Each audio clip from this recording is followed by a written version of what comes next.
Hey everyone, I'm Shelby. Buckle up because I'm about to tell you a story. And let me warn you, it's not all sunshine and rainbows.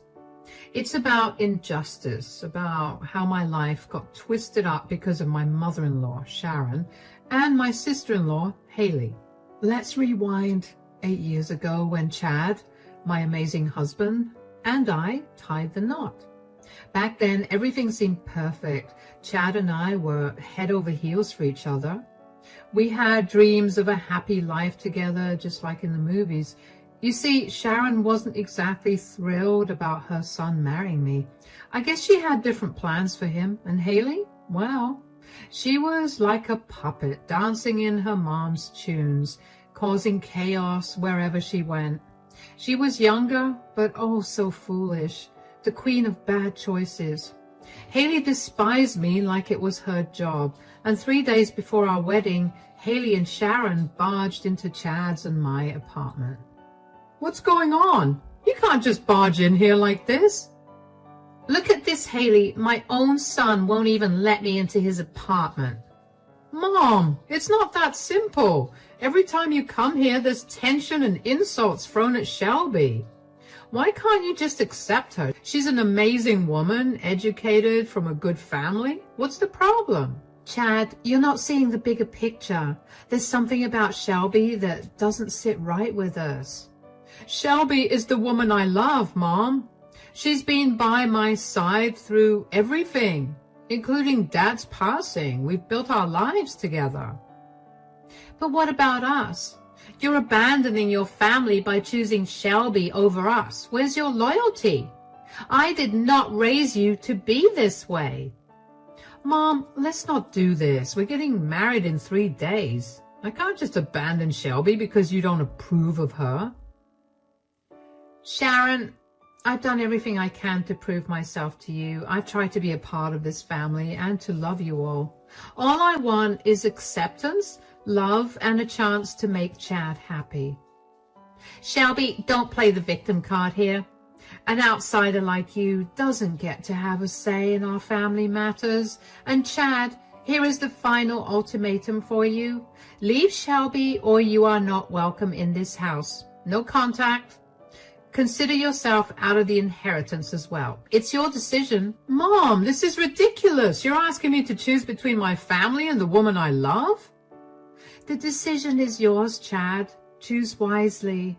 Well, it wasn't like Chad made his decision willingly. He was forced into it, pressured by his mother and sister. For the next 3 days leading up to our wedding, Chad tried everything to convince Sharon and Haley to come to accept me and be a part of our joyous celebration. But they refused, stubbornly holding on to their hatred for me. Even though our wedding day was filled with laughter and joy, I could sense the sadness in Chad's eyes. He was losing his family, and I couldn't help but feel responsible despite his reassurances that this was what he wanted. All our guests noticed the absence of Chad's family, wondering where they were. It was a hard pill to swallow. After our honeymoon, we continued to reach out to Sharon and Haley, hoping for some reconciliation, but there was no response, just silence. And then Chad finally said it was time to let go and accept that his family might never come around. Chad, I need to talk to you about something. I feel like everything that's happened is my fault. Haley and Sharon, they're your family. I get it, Shelby, and I'm sorry you feel that way, but it's not your fault. My mom and Haley have always tried to control my life. They never liked any of my girlfriends. They just can't accept that I'm grown up now and ready to start my own family. They've always had this habit of playing toxic games even when Dad was around. Mom was in charge and Haley was her puppet. I've let them get away with too much for too long. But the one time I ask for something, they lose it. I think it's time we stop reaching out to them and show them that things can't always go their way. But Chad, is this really the right thing to do? I know they don't like me, but giving up on them? They're the ones who gave up on us. They treated you unfairly in the past, and I can't stand for that. If they want no contact, then so be it. I'm happy with you, and this is a fresh start for us. After a year of no contact with Sharon and Haley, life with Chad had settled into a comfortable routine. Our jobs, friends, and my family kept us busy and content. We hadn't spared a thought for them in months, but one day, fate intervened. Chad and I stumbled upon Haley at the new shopping complex in town. She wasn't alone. She was with a guy who was much older than her, covered in tattoos, and who gave off a bad vibe. Haley was Chad's sister after all. I understood his protective instincts.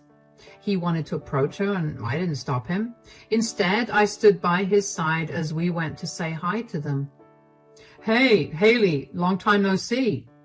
"Hi, Haley. How have you been?" "What a surprise, Chad and Shelby.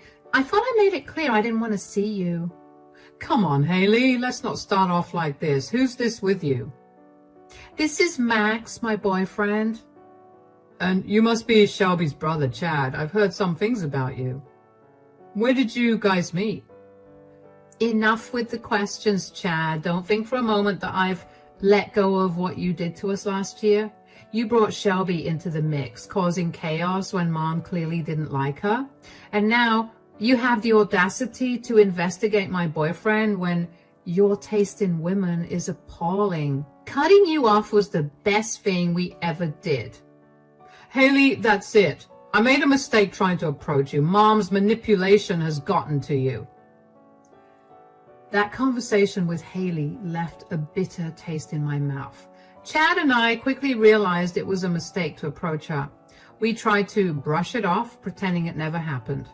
Little did we know a storm was brewing. But then, unexpectedly, a year later, everything changed. It was a dark Sunday, and we were just lounging in bed watching Netflix. The doorbell shattered the calm, and Chad went to get the door and then called me downstairs urgently. Rushing down in my robe, I couldn't believe my eyes. Sharon appeared in front of me, and she wasn't alone. With her was a stroller covered to keep it dry from the rain. Chad and I exchanged a puzzled look. What could Sharon be doing here, and who was with her in the stroller? "Mom, what are you doing here, and why the stroller?" "Sharon, why don't you take a seat and tell us what's happening?" Sharon made her way to the living room, pushing her stroller, and finally uncovered it. There was a little baby with pink cheeks and big blue eyes. I couldn't help but feel a surge of emotions seeing her. "Well, take a look. This is Lana, your niece." "Niece? So this is Haley's daughter? Wow." "Yes. But where's Haley? Shouldn't she be here with Lana?" "Lana looks like she was born just yesterday. How old is she?" "She's only a month old. And about Haley, I have bad news." "What do you mean, bad news? Is Haley okay?" "Chad, I'm so sorry. Your sister is no longer with us." "Huh? Mom, this can't be happening. I can't lose Haley." "Sharon, what happened to Haley?" "She took her last breath the day Lana was born. She couldn't survive the complications of childbirth." "That was a month ago. You're telling me now? Why didn't you let me know earlier? Why wasn't I invited to her funeral?" "I didn't know how to reach out to you after all that had happened. I'm sorry, son." "This is so unfair. I never got to say goodbye to my sister. It's too much to handle."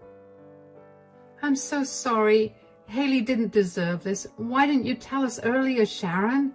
The last time we saw Haley was a year ago. I never thought it'd be the last." "I couldn't bring myself to it. Haley was cremated. I still have her ashes in the urn." "Wait, who is Lana's dad? Did Haley ever get married or—" "Well, she was never married. The guy, Max, he didn't want to be involved, and your poor sister was too sweet to terminate the pregnancy, so she decided to do it on her own." "Ah, that Max.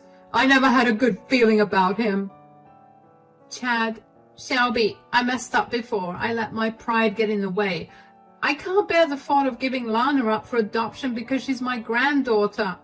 But I'm getting old. I can't do this on my own. I need your help. Would you consider raising Lana as your own, Chad?" I know Haley could be troublesome at times, and I blame myself for not guiding her better. But please, find it in your heart to forgive her. Consider this. Lana is your blood, your niece. I know raising her won't be easy, but she deserves a chance with a family who loves her. Mom, this is a huge ask. We haven't even considered having kids of our own. We have demanding jobs, and our lives are already pretty hectic. Raising Lana would completely change everything. I don't know if we're ready for that kind of responsibility. Sharon, I understand where you're coming from, but this is a lot to take in. Imagine Lana bouncing from one foster home to another, facing who knows what kind of evil is out there. Yes, you walked out on us 2 years ago, but now you have a chance to make things right. For me, for your sister, who isn't here to ask this herself, think about your dad. He would have wanted this too. He always believed in family, in sticking together through thick and thin. There's no other option for Lana. It's either you two or no one. Mom, maybe it's best if Lana stays with you for a bit. We need some time to process everything, especially given our past issues. It was a lot to wrap my head around. The sudden loss of Haley, leaving baby Lana behind, and Sharon, who had always been the source of tension in my life, now reaching out for help. Chad and I found ourselves immersed in endless discussions. Sharon's calls only added to the intensity, urging us to make a choice. Taking in Lana would mean a complete upheaval of our lives. I'd have to put my career on hold, uncertain for how long to care for her as a mother would. It meant rearranging our plans, adjusting to the needs of a baby, and embracing a new reality. But then there was the alternative, placing Lana in the hands of strangers through adoption, and the thought sent shivers down my spine. Sharon's words lingered in my mind that there were dangers out there, dangers I couldn't bear to imagine Lana facing alone. We finally made a decision. We were going to take in Lana. When we called Sharon with our choice, her relief was noticeable. She asked us to collect Lana from her place, and so we did. As we arrived at Sharon's house, everything was packed, ready for Lana's new journey with us. There was the urn containing Haley's ashes resting on the tabletop. Well, Haley would have been glad to see this, Chad. You're doing a good job as an older brother. I'm trying my best. How about you two come over later this weekend? We can spread Haley's ashes together. I think it will bring us some closure. I agree, Sharon. It would be a meaningful way to honor Haley's memory.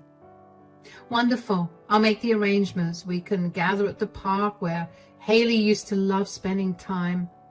Thank you for giving me a second chance. I appreciate it more than words can say. Take good care of Lana. I'll be making visits to see her, of course. Becoming Lana's mom changed my life in so many ways. The biggest change was quitting my job. I did it because Lana needed me, and I wanted to be there for her all the time. It meant adjusting to a new routine of taking care of her, feeding her, changing her diapers, and staying up at night when she cried. It was tough, but seeing Lana smile made it all worth it. Chad and I had to stop going out with friends and focus on being a family. We had to be careful with money because we only had one income now. But Lana was worth every sacrifice.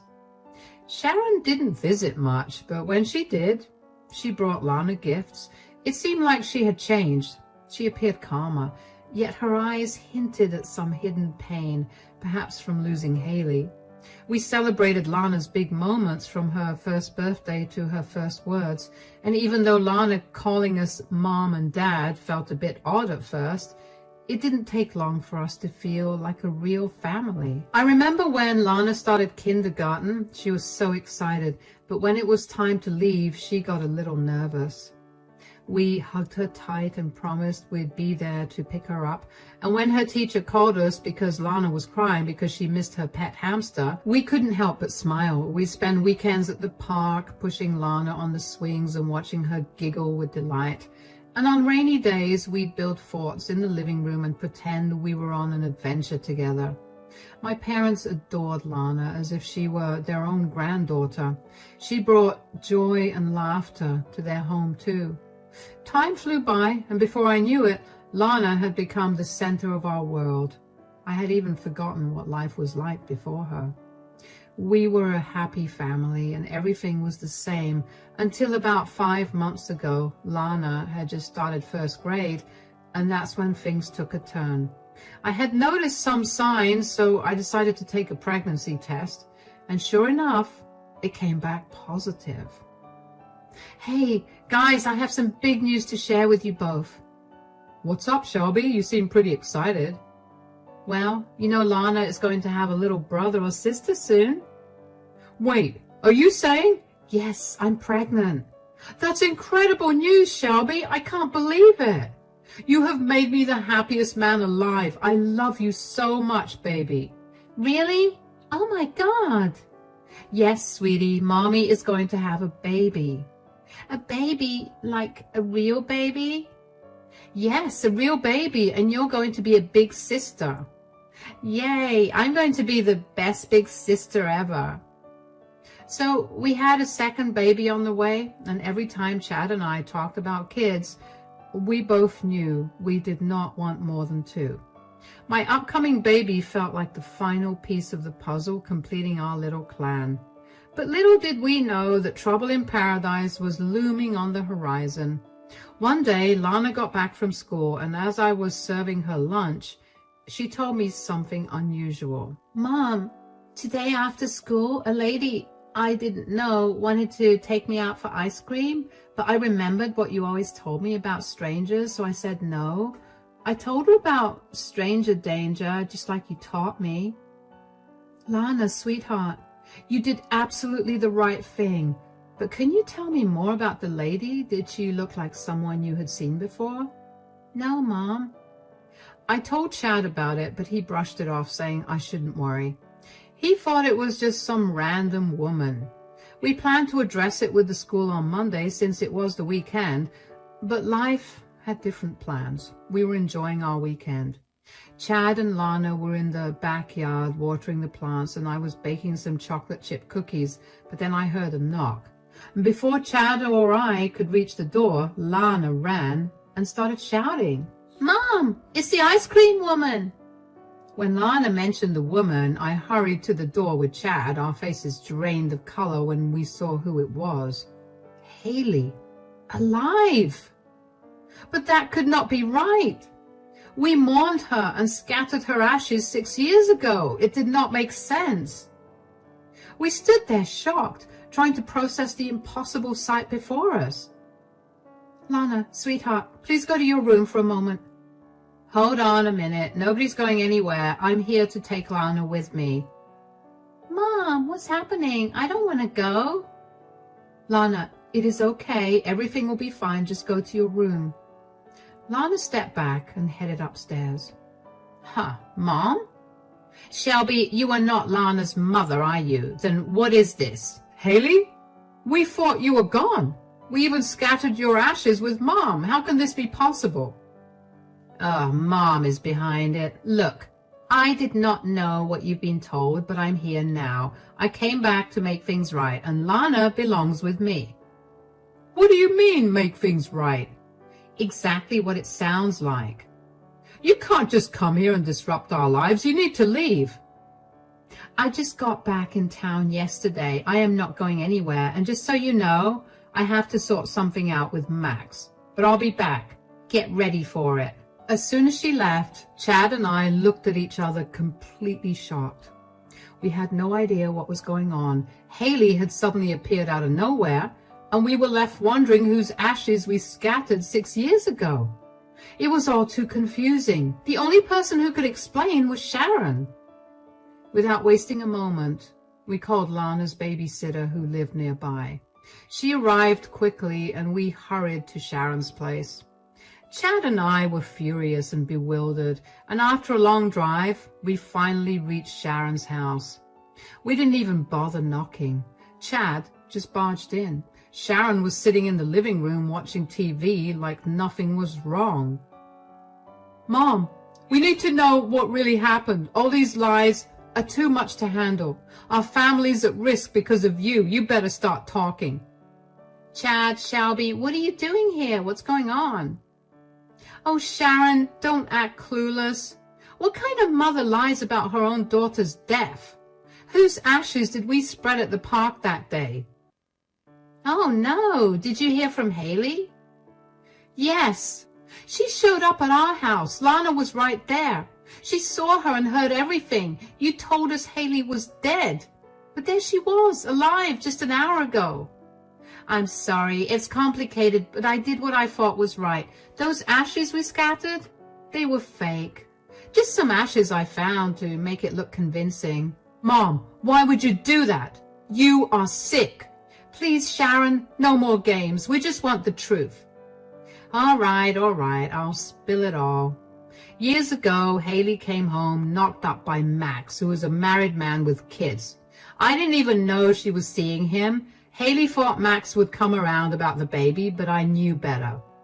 Oh my God, she got mixed up with a married guy?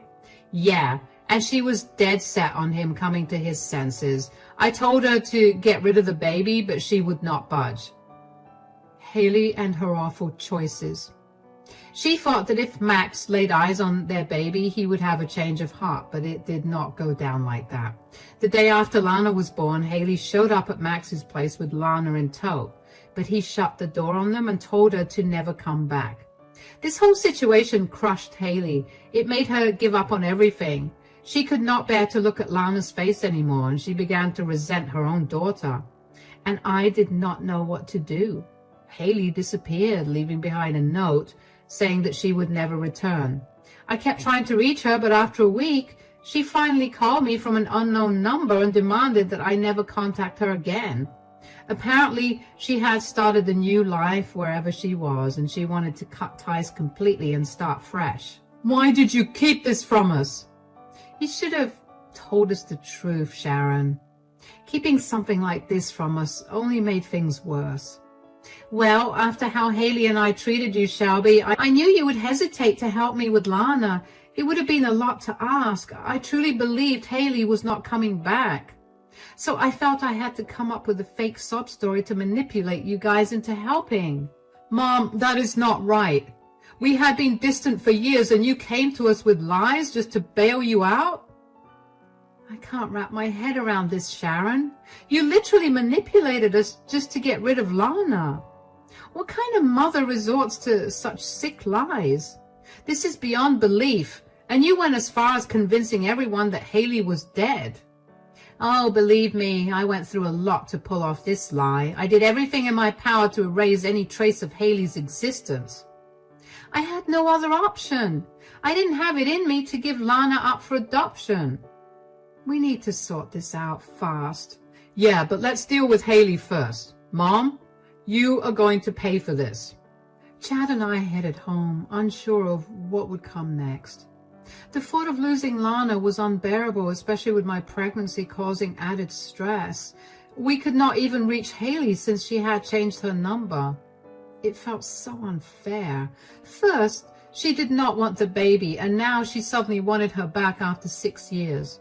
We needed to know the whole story, and despite the uncertainty, we contacted our lawyer just in case. Lana sensed the tension and kept asking about Haley, and the fear of losing Lana consumed me and tears welled up. Chad brought takeout for dinner just as we were about to eat. The doorbell rang again. My heart raced as I hurried Lana to her bedroom with her food, and we answered the door anxiously. I told you guys I'd be back. Let's continue this inside. Haley, look, we heard everything from Sharon, and I'm sorry she lied about your death like that, but I don't blame her. I don't care. I had a different life miles away from her for 6 years. I even got engaged, but things didn't work out. But guess who I heard from just in time? Max. After 6 years of silence, he reached out. He was going through a divorce and said he needed me. Max asked about Lana, and I could feel his longing to rebuild our family. And it turns out I was right. I just come from his place, and we had a lengthy discussion. We have decided to give being a family another shot. All my dreams are finally coming true. You can't rely on him, Haley. Remember, he cheated on his wife with you. God knows what else he's capable of. Think about Lana's well-being.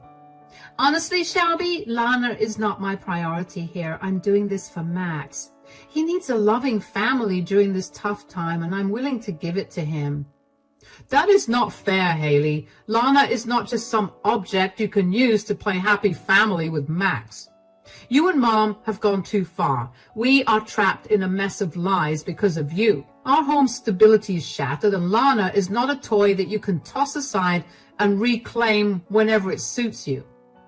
I'm not trying to hurt anyone. I just want Lana back. She's my daughter. You lost that right when you walked away from her. We have been here for Lana every step of the way. We have built a life with Lana. She is not just going to uproot and leave with you suddenly because you want her back. We are taking this to court anyway.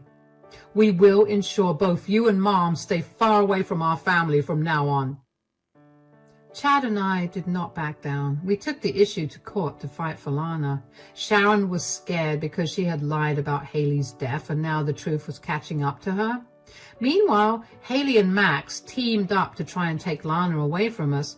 They hired really expensive lawyers and tried their best to win. The court stuff was really stressful. As everything unfolded, we learned some troubling things about Max. He had his own problems. He drank a lot and had been caught stealing from a store before. It made the whole situation even messier. We had to go through a lot of hearings, and each one was nerve-wracking. But we kept believing that Lana deserved to stay with us, and we were not going to give up. Finally, after all the stress and worry, the judge made a decision. Lana was going to stay with us. Chad and I were over the moon. We hugged each other with tears in our eyes, feeling so grateful and relieved. But it was not all good news. Sharon got in trouble for lying. She was sentenced to 6 months in prison and had to pay a big fine for faking some documents to support Haley's fake death. I remember after the court ruling, Chad and I were getting in the car to celebrate when Max came up to us. How dare you rip Lana away from me? She's my flesh and blood, my daughter. You think you can just waltz in and play daddy and mommy to her like nothing? This is not the end. Max was really mad about the decision, but we tried to ignore him. Then about a week later, Haley came to our door crying her eyes out, while Chad was away at work and Lana was at school. Haley, what brings you here? You know the decision has been made. Being upset will not change anything. I'm here because of you. You have ruined everything for me. What do you mean by that? Max told me that after his divorce, all he wanted was his daughter back. I tried my best to give him that, to make things work, but you had to sabotage my plans, and he's done with me now. He said he's had enough and that he wants me gone forever. I don't know what to do. I'll be all alone. He is just so selfish. First, he loses one family, and then suddenly he wants you and Lana back. It's all about him, isn't it? You, Sharon, and Max, all of you are cut from the same cloth, and now you are facing the consequences of your actions. Please, Shelby, I don't know where else to go. I'll be left with nothing. I'm sorry, Haley, but Chad and I have moved on from your problems. We can't keep helping you. It's time for you to face reality and move on, too. Maybe it's best for you to start over somewhere else. If you don't leave now, I'll have to call the police. This is your last chance. For those of you who stayed till the end of this story, thanks for sticking around. Now, you might be wondering about how things turned out for us. Well, it has been 3 months since Chad and I officially became Lana's mom and dad. Life's been a bit of a whirlwind since then. Haley's gone off somewhere and Sharon's still in jail, but for us, it's time for a change. Chad got a job offer from a big company in another part of the state. So we are packing up and moving, and it just feels like the right move for our family, especially with another little one on the way. Lana's doing really well. She's thriving under our care, and we could not be happier to have her. As for me, I'm getting ready to be a mom for the second time, and I'm so excited about it because this time it's going to be a bit different. Even though we faced some tough times, I am thankful for how things turned out. Without those struggles, we would not have Lana, and she has brought so much happiness into our lives. So here is to new beginnings and whatever the future holds.